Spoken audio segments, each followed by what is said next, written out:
Welcome ഉണ്ട് കേട്ടോ. ഇന്നിപ്പം നമുക്ക് മാങ്ങയിൽ ഇപ്പോൾ ഒരു ട്രെൻഡ് ഉണ്ടല്ലോ, അതൊന്ന് ചെയ്യാമെന്നും പറഞ്ഞെടുത്ത മാങ്ങയാ.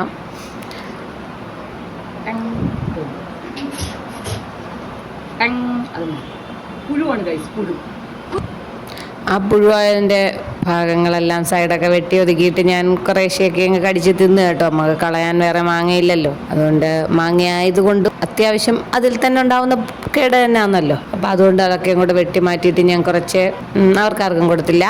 ഞാൻ തന്നെ അതിൽ നിന്ന് കുറച്ച് വെട്ടി മാറ്റി കിട്ടിയ കുറച്ച് ഭാഗങ്ങളൊക്കെ ഞാൻ കഴിച്ചു. അതിനുശേഷം അടുത്ത മാങ്ങയിൽ നമുക്ക് ട്രെൻഡ് പിടിക്കാം എന്ന് കരുതി.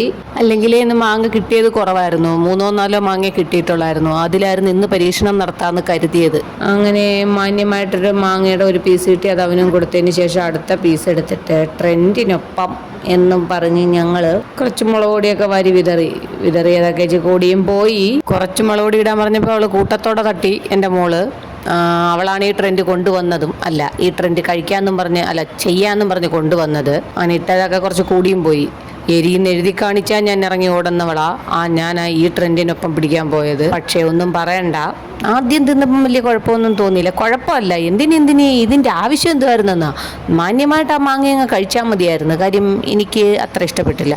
അല്ലെങ്കിൽ എനിക്കൊന്ന് കുറച്ച് ഒരുപാട് പഴുക്കാത്ത മാങ്ങയായിരുന്നെങ്കിൽ കുഴപ്പമില്ലായിരുന്നെന്ന് തോന്നുന്നു. ചില പുളിയുള്ള പഴുത്ത മാങ്ങ ഉണ്ടല്ലോ, അതിനിത് പറ്റുമായിരിക്കും. ഇത് പറഞ്ഞിട്ട് ചെയ്ത അവൾക്ക് പോലും ഇത് ഇഷ്ടപ്പെട്ടില്ല. സൂപ്പർ. ആ വഴി പോയവൻ്റെ പുല്ല് പോലും പിന്നെ മുളച്ചിട്ടില്ല. അവൻ ആ വഴി ഓടിയതാ. പക്ഷെ അവൻ്റെ അഭിനയത്തിന് ഓസ്കാർ കൊടുക്കണം.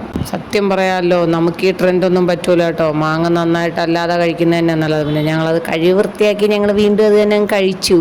ആ മുളകൊടിയെല്ലാം കഴുകി കളഞ്ഞിട്ട് പിന്നെ ഞങ്ങൾ കഴിച്ചു.